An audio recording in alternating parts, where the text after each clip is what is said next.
Hello student, good morning all of you. आज further proceed करते हैं, नेक्स्ट चैप्टर पिक करते हैं। क्वालिटी का हमने जनरल आइडिया ले लिया, 3 मेथड देखिए, है ना। अभी तो मैं वर्ड प्रॉब्लम पे फोकस नहीं करता, डायरेक्ट हम हर चैप्टर का बेसिक पता होना चाहिए। जैसे क्वालिटी को हमने 3 इक्वेशन की 3 मेथड की हेल्प से सॉल्व किया। सिमिलरली हमने चैप्टर 3 को भी 3 मेथड से सॉल्व किया और थोड़ा सा बेसिक आइडिया, ठीक है।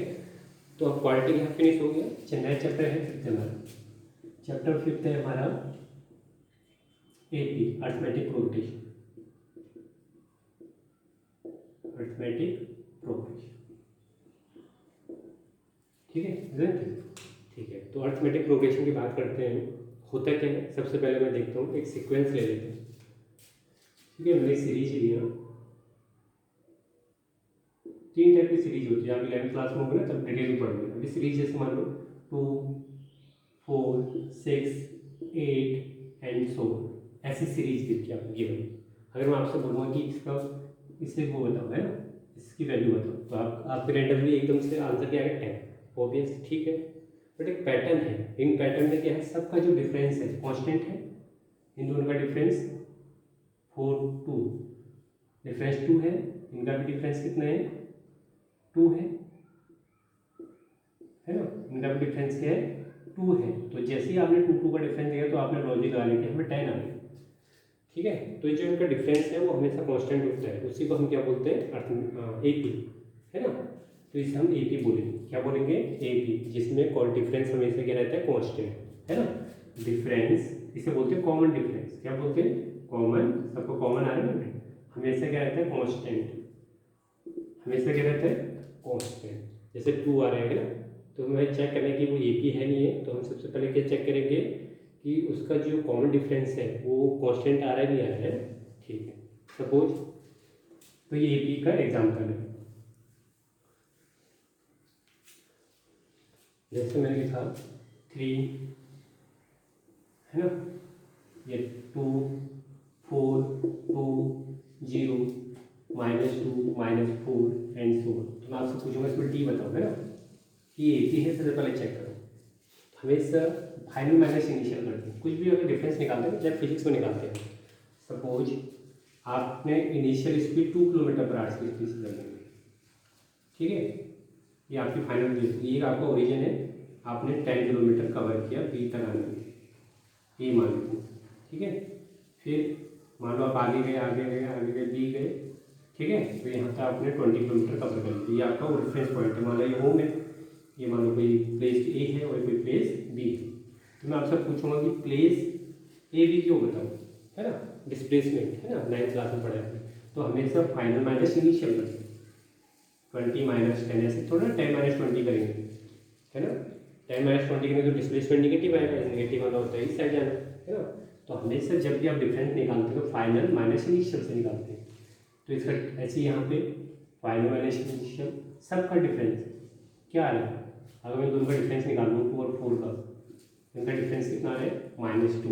इनका भी डिफरेंस कितना आ रहा है, देखो ना। अगर मैं डिफरेंस की जो फर्स्ट टर्म मान लूँ, A1, A2, A3, A4, A5, ऐसे वो चीज़ें इनके टर्म्स के लिए होंगे ना, ठीक है। तो अगर मैं बात करूँ किसकी, सबसे पहले मैं A2 - A1 निकालता हूँ। कितना आ रहा है, 2 - 4, 2 - 4 इज वॉट, माइनस का 2, इजंट इट, ठीक है। ऐसे A3 - A2 निकालो, 0 - 2, 0 - 2, ये भी कितना आ रहा है हमारा, माइनस का 2। अगर मैं ऐसे निकालूँ A4 - A3, कॉमन डिफरेंस निकाले ना हमें इसमें, A4 - A3, तो A4 कितना है, -2 और ये 0, तो माइनस का 2। तो कांस्टेंट आ रहा है जो कॉमन डिफरेंस है, इसका मतलब भी एपी है। सबसे पहले चेक करो वो एपी है या नहीं, इजंट इट, ठीक है। ये एपी है। और ऑब्वियस बात है ना, जब भी आपकी डिक्रीजिंग सीरीज है, जो डिक्रीज हो रहा है ना, 4, 2, 0, -2, 4 पीछे को जा रहा है, लेफ्ट हैंड साइड में अगर नंबर लाइन की बात करें तो डिक्रीज हो रहा है। तो जब भी डिक्रीज होता है हमेशा डी की वैल्यू नेगेटिव मानती है ना। और डी अगर ये इंक्रीज कर रही होगी तो टी की वैल्यू भी आनी चाहिए पॉजिटिव, ठीक है। तो जो भी हमारी डिक्रीजिंग मतलब वैल्यूज हैं उनके लिए हमारा जो कॉमन डिफरेंस आएगा वो हमेशा नेगेटिव आएगा, ठीक है। तो डी निकालना सीख गया। डी को हम क्या बोलते हैं, कॉमन डिफरेंस। डी को हम क्या बोलते हैं, कॉमन डिफरेंस। तो एपी का सबसे जो मेन होता है डी होता है ना, डी फाइंड आउट करना। तो डी आपको, मुझे लग रहा है, आई होप आपको डी समझ में आ गया, डी कैसे फाइंड आउट करते हैं। Final minus initial. ठीक है,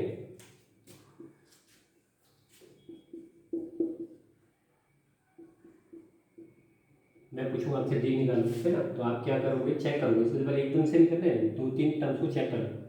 -2, देखो मैं अगर A1 में एज्यूम करता हूँ, A2 चेक करता हूँ, A3 चेक करता हूँ, तो मुझे बताना है कि ये AP है या नहीं, चेक करना है।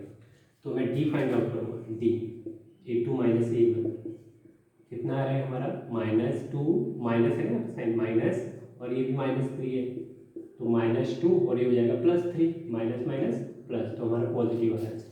देखो ना, हम ये हमेशा क्या है, इंक्रीजिंग फंक्शन है, इंक्रीजिंग हो रहा है, -3 -2 -1 इंक्रीज हो रहा है, तो इसलिए पॉजिटिव आ रहा है।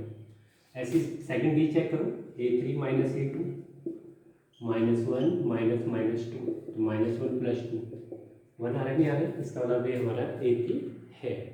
ठीक है, तो चेक करना है, if a series have a fixed common difference then it is called arithmetic progression, isn't it.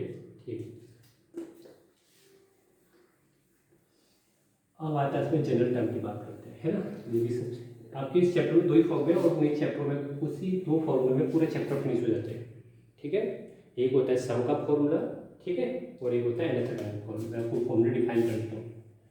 ठीक है, एक होता है हमारा जो AP है, इसमें ओनली 2 फॉर्मूले चैप्टर में, एक nth टर्म फॉर्मूला है, nth term A + n - 1 × D। अभी करेंगे डिटेल में, मैं इनका मीनिंग समझ लो क्या होता है। ये वाला होता है nth टर्म, nth टर्म, ए का मतलब क्या होता है, फर्स्ट टर्म। ए किसे बोलते हैं, फर्स्ट टर्म, है ना। अभी क्वेश्चन करेंगे तो अपने आप समझ में आ जाएगा। एन का मतलब होता है number of terms, number of terms. ठीक है, सेकंड फॉर्मूला में बाद में जाऊंगा, ठीक है, पहले इसके बेस क्वेश्चन कर लेते हैं। और डी का मतलब होता है कॉमन डिफरेंस।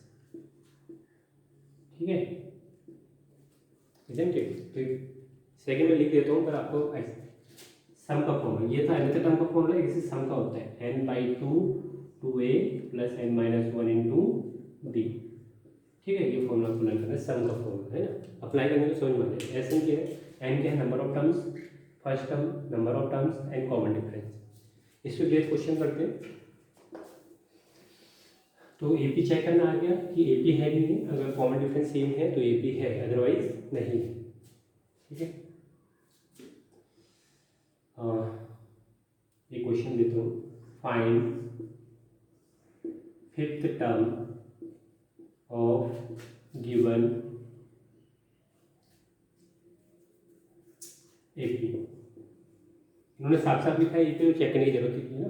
ठीक है, जैसे 1 10 इजी ले लेते हो ना, जैसे आपको समझ में 20 30 एंड डॉट डॉट डॉट, आपसे पूछे कि 50th टर्म बताओ, 50th टर्म बता दो, आप बता दोगे बड़ी इजीली 500, लेकिन वो आया कैसे उससे बताना है। ठीक है, तो 50th टर्म बताना, 50वां जो 50 वाला है वो है नंबर, जैसे ये फर्स्ट टर्म है, सेकंड टर्म है, थर्ड टर्म है, ऐसे बोला 50 जो पोजीशन पाएगा उसकी वैल्यू क्या होगी, एग्जैक्ट वैल्यू क्या होगी। तो सबसे पहले मैंने कहा था nth टर्म का जो फॉर्मूला यूज किया था, 50th टर्म वाला nth टर्म फॉर्मूला अप्लाई करें। तो जब मैं nth टर्म फॉर्मूला अप्लाई कर रहा था तो उसमें क्या लिखा था, a + n - 1 × d। ठीक है, तो n की जगह क्या रखना है, 50 रखना है, n की जगह नंबर ऑफ टर्म्स कितने हैं, 50th टर्म, तो 50 रखना है, -1 × d। तो हमारे a और d निकालने पड़े, तो हमारा n तो दे रखा है हमको, ये n की वैल्यू दे रखी है, इसकी वैल्यू है n = 50। ठीक है, 50th टर्म फाइंड आउट करो, तो n की वैल्यू गिवन है। अब बात करते हैं a क्या होता है। ठीक है, तो a हमारा होता है फर्स्ट टर्म, तो फर्स्ट टर्म क्या है 10, तो a निकल गया, वेरी इजी, है ना।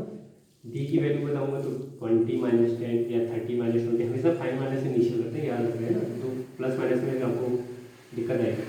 तो 20 - 10 is what, 10, isn't it. a निकाल लिया, d निकाल लिया, n निकाल लिया, तो इसमें वैल्यू पुट कर लिया बस सिंपल। अब nth टर्म का फॉर्मूला क्या होता है, a + n - 1 × d। ये हमारा फॉर्मूला होता है nth टर्म का। एंड 50th टर्म निकाला, मतलब A50 निकालना। ठीक है, A50, तो a की वैल्यू क्या पुट करेंगे, 10, सिंपल। n की जगह क्या पुट करेंगे, 50, गिवन है क्वेश्चन में, और d कितना गिवन है, 10। ठीक है, तो ये आ गया 10 और ये आ गया 49, 49 इंटू 10 490, ये हुआ मेरा 500। ये तो हम ऐसे ही बता सकते हैं ऑलरेडी, बट आपके सिलेबस में तो एपी है ना, एपी का कंसेप्ट है तो आप एपी के बेस पे करेंगे, ठीक है। एक क्वेश्चन और कर लेता हूँ। सबसे मेन क्या होते हैं हमारे एपी में, ए एंड डी। तो ए कैसे पता लगता है, ए तो ऐसे ही पता लग जाता है कि गिवन है, सबसे फर्स्ट टर्म जो होता है इससे हम क्या बोलते हैं, फर्स्ट टर्म तो गिवन है। अब आता है फॉर्मूले में क्या क्या आता है, सबकी वैल्यू पता होगी। ए पता लग गया भाई, एन गिवन है क्वेश्चन, डी हमने फाइंड आउट किया है ना, ठीक है। बस और कुछ नहीं करना, वैल्यू पुट करना है ना, ठीक है। नेक्स्ट क्वेश्चन,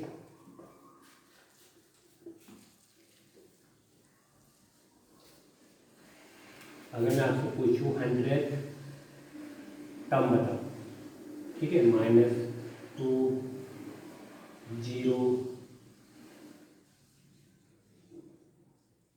या कुछ बोल लेता हूँ 2 0 -2 -4, मैं आपसे बोला 500 टर्म बताओ, 500 500वां टर्म 500, ठीक है। तो मैं क्या करूँगा इसमें 500 टर्म्स के लिए, सबसे पहले मैं ए निकालूंगा ना, मुझे पता है कि nth टर्म फॉर्मूला लग रहा है तो ए पता होना चाहिए, एन पता होना चाहिए, डी पता होना चाहिए ना, या नोन है। तो ए से तो पहले आप क्या बताओगे, a is what, first term is what 2, second step क्या है, डी फाइंड आउट करना। तो कॉमन डिफरेंस हमेशा क्या करते हैं, फाइनल माइनस इनिशियल, तो ये 0 बीच में माइनस आता है और -2, तो कितना आ गया -2। मैंने बोला था ना डिक्रीज करें तो नेगेटिव आना चाहिए, सही है, ठीक है। और एन की वैल्यू कितनी दे रखी है, 500, एन की वैल्यू कितनी दे रखी है, 500, इज इट। बस अब सामने फॉर्मूला रख दो nth टर्म का, nth टर्म क्या होता है, a plus n minus 1 into d. कौन से नंबर का निकालना है हमें, 500 का, एन लीजिएगा 500 पुट करेंगे है ना, ए कितना है 2, एन कितना है 500 -1 और डी कितना हमारा -2 -2। तो इसे सॉल्व करो, 2 + 499 इंटू 2 998 माइनस का, ठीक है। तो हमारा कितना आ गया -996, सिंपल है ना, ठीक है। तो आपको कुछ होमवर्क है, आपको एपी का कंसेप्ट पता लग गया। एपी का कंसेप्ट में है क्या, कॉमन डिफरेंस इज ऑलवेज या रिमेन्स कांस्टेंट, ठीक है। नेक्स्ट ये आपका क्वेश्चन है, होमवर्क है ना, कुछ नहीं कर दो अभी है ना, लर्निंग स्टेज में चल रहे हो तो धीरे धीरे क्वेश्चनों को करो, है ना, ठीक है। जैसे मैं बात करता हूँ, जैसे आपका लॉकडाउन पीरियड चल रहा है, अब ये थोड़ा ना कि लॉकडाउन चल रहा है, देखो आप घर के अंदर ही रहते हैं तो उस टाइम को यूटिलाइज करो, है ना, क्योंकि बाहर तो जाना नहीं है आपको, तो कैसे प्लान। देखो मैं एक आपकी एक स्टोरी सुनाता हूँ, एक वुड कटर होता है लकड़हारा, तो लकड़हारा हमारे जो होता है वुड कटर, तो ऐसे कोई लॉकडाउन का पीरियड चल रहा होगा तो मैंने स्टोरी सुनी थी बचपन में, है ना, काफ़ी इंस्पिरेशन है, ध्यान से सुनिए। तो जो लकड़हारा था तो उसका क्या हुआ, लॉकडाउन का जो पीरियड चल रहा था, लॉकडाउन के पीरियड में उसका अनएम्प्लॉयड हो गया, बेरोजगार हो गया। फिर अब क्या हुआ, अब वो बेरोजगार हो गया तो बड़ा हताश था, बड़ा दुखी था।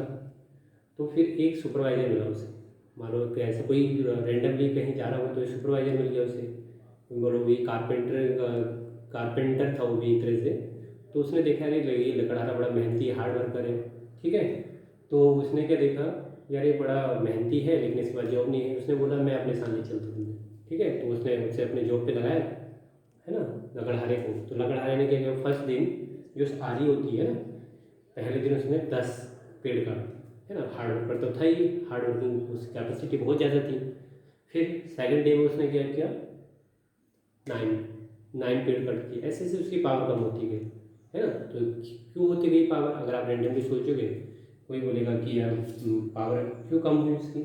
अगर मैं आपको कोई जेन्युइन रीजन बताऊँ तो आपका नहीं बता दूँगा। एक्चुअल जेन्युइन रीजन क्या है, क्यों नहीं काट पा रहा था, मतलब मेहनत तो उतनी कर रहा था, पहले दिन भी उतनी मेहनत कर रहा था, दूसरे दिन भी उतनी मेहनत कर रहा था, तीसरे दिन भी उतनी मेहनत कर रहा था।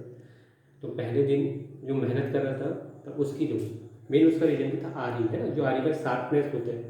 तो जो पहले दिन आरी थी वो बड़े शार्प थी, तो 10 पेड़ काटे। फिर दूसरे दिन टाइम बढ़ा, ठीक है, उसकी आरी की जो धार है वो कम होती गई, 9 पेड़ कटे। फिर अगले दिन 8 पड़ी। तो धारी है जो उसकी ना, जो शार्पनेस है ना, एक स्टोरी में कुछ सुना रहा हूँ, शार्पनेस जो है वो कम होती है। देखो टाइम जैसे बढ़ता बढ़ता जाता है ना, तो आपकी पावर कम होती जाती है ना। वैसे आपने पढ़ा है, what is power, rate of doing work is called power.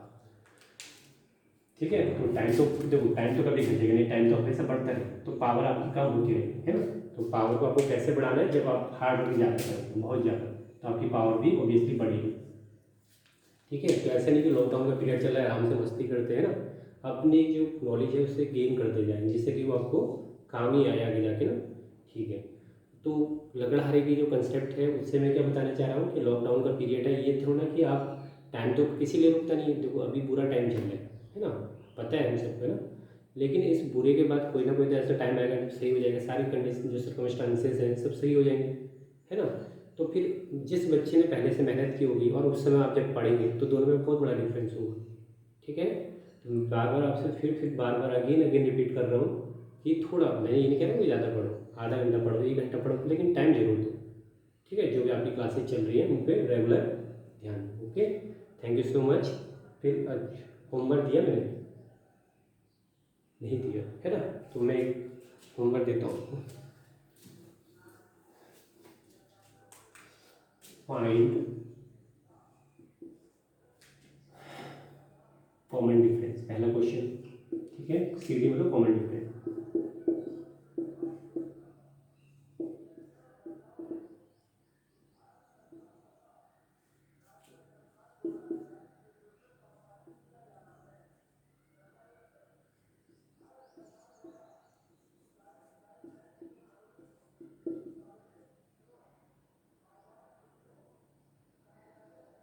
ठीक है।